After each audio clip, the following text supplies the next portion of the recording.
आदमी है, झोला लेके चल पड़ेंगे जी। लेकिन पूरी दुनिया में आपने ऐसा कोई फकीर देखा है जो 1,40,000 का चश्मा लगाता खुद घूमते हैं 12 करोड़ की मर्सिडीज में? मतलब भिक्षा मांगकर यहाँ पर फॉरेन टूर भी कर लिए और डिजिटल कैमरा भी खरीद लिया डिजिटल कैमरा के रिलीज होने से पहले। और नरेंद्र मोदी अपने आप को गरीब ही नहीं, बहुत गरीब परिवार का बताते हैं। मित्रों, मैं बचपन में रेल के डिब्बे में चाय बेचता था। वाह, क्या फकीरी है। वो भगवान है हमारे, हम उनकी पूजा करते हैं। सच तो ये है दोस्तों कि ये लोग हमारे हिंदू धर्म को ही तोड़ने मरोड़ने लग गए अपने नफरतखोर एजेंडा को फैलाने के लिए।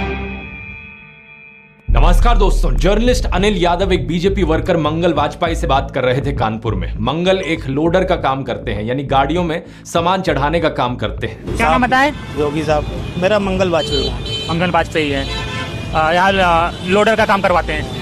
साथ ही साथ ये बीजेपी एमएलए महेश त्रिवेदी के लिए वॉलंटियर भी करते हैं। ये उम्मीद जता रहे थे कि बीजेपी इस बार 400 पार करेगी। चुनाव में किसका माहौल है? बीजेपी जीतेंगी, बीजेपी जीतेगी 400 के ऊपर। लेकिन जैसे जैसे बात आगे बढ़ती है, मंगल अपनी परेशानियों के बारे में बताते हैं। वो बताते हैं कि उनके पास बिजली नहीं है, सीवर की व्यवस्था नहीं है। हमारे पास बिजली नहीं है घर में, हमारे पास लैट्रिन घर में नहीं है, हमारे पास सीवर व्यवस्था नहीं है। उन्होंने बीजेपी एमएलए महेश त्रिवेदी को कई बार कहा, हमने महेश त्रिवेदी से भी कई बार कहा कि 20 फुट पाइप पड़ना है, तो अगर पड़ जाए तो हमारे घर की सीवर व्यवस्था बन जाए।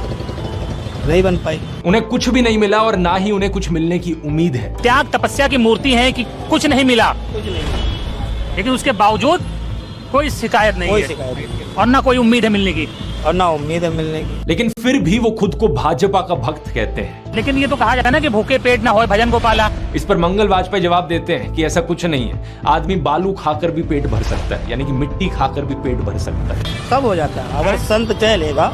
अगर संत चाह लेगा तो सब हो जाता है। बालू खा के पेट भर लेता है। इन्हें कोई शिकायत नहीं है। प्रधानमंत्री मोदी को ये परमात्मा मानते हैं, उनकी पूजा करते हैं। ऐसा कैसे हो सकता है कि एक पॉलिटिशियन को लेकर लोग इतने अंधे हो गए हैं? और ये इकलौते नहीं है, मैंने पिछले वीडियो में आपको उसके कई और उदाहरण दिए थे। बीजेपी के टिकट पर तो कुत्ता भी खड़ा हो जाए हम जिता देंगे। ये सच है, अगर कुत्ता भी आएगा उसको भी जिताएंगे। ये तो फिर अंधविश्वास नहीं, भक्त हैं, अंधविश्वास नहीं है, हम भक्त हैं। महंगाई मेरे हिसाब से कोई ज्यादा नहीं हुई।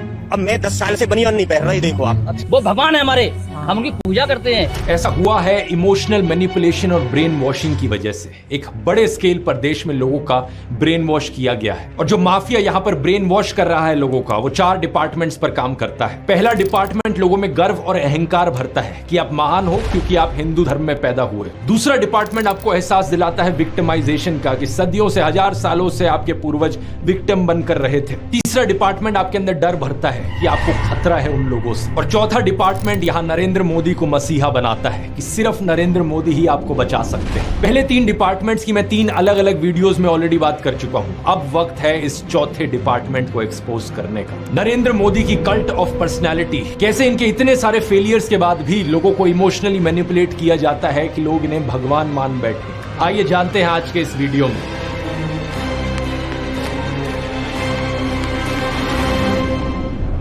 जून 2013 की बात है दोस्तों। राइटर नीलांजन मुखोपाध्याय ने एक किताब लिखी नरेंद्र मोदी के ऊपर। ये एक बायोग्राफी थी। इस किताब में लिखा गया कि कैसे नरेंद्र मोदी जब 6 साल के थे, वडनगर रेलवे स्टेशन पर गुजरात में वो चाय बेचा करते थे। ये चाय बेचने वाला किस्सा तभी से लेकर नरेंद्र मोदी की संघर्ष की कहानी का ये एक मेजर टॉकिंग पॉइंट रहा है। 2015 में जब टाइम मैगजीन ने प्रधानमंत्री मोदी का इंटरव्यू लिया तो उन्होंने बताया कि कैसे वो एक बहुत गरीब परिवार से आते थे, कैसे बचपन में वो चाय बेचा करते थे रेलवे स्टेशन पर। इनकी एग्जैक्ट लाइनें सुनिए। मैं पॉवर्टी में पैदा हुआ हूँ, बचपन में मेरा पूरा बचपन पॉवर्टी में बीता है। मेरे लिए पॉवर्टी एक तरीके की पहली इंस्पिरेशन थी मेरी जिंदगी में। लेकिन कितनी सच्चाई है इन बातों में? बहुत से लोगों ने टाइम टू टाइम सवाल उठाए हैं। जैसे कि नरेंद्र मोदी के बचपन की ये फोटो देखिए। वे 1950 यानी 1950 में पैदा हुए थे। क्या उस समय किसी गरीब परिवार में पैदा हुए बच्चे के पास ऐसे कपड़े होंगे? जरा खुद ही सोचकर देखिए। सूट तक पहन रखे हैं इन्होंने अपनी बचपन की फोटोज में। मैं खुद